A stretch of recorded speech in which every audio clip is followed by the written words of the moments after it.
How to learn freelance video editing with CapCut in 7 days. Want to start freelance video editing with CapCut? In 7 days you can go from a beginner and advanced video editor and start earning online. Let's see breakdown. Day 1 and day 2. First of all, comfortable with CapCut application. How to input videos, cut clips, trimming unnecessary part, and arrange theme on the timeline. Practice basic transition and speed control to make smooth video edits. Day 3 and 4. Learn to add text and caption for your engaging content. Use background music, sound effect, and voiceover tools to make your video more professional. Try filters and basic color adjustment to enhance your look. Day 5. Advanced editing like keyframing and maxing. Now take it to the next level. Keyframing to create smooth animation and use maxing for advanced transition. This skill will make your edits stand out. Day 6. Green screen and special effect. Want to pro level edits? Use CapCut Chroma key to remove green screen and VFX asset to make creative videos. Day 7. Export and start freelancing. Finally, export in high quality 1080p or 4K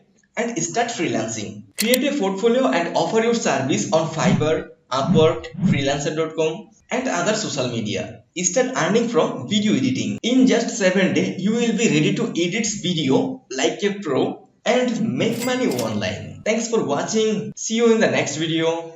Tada, bye bye.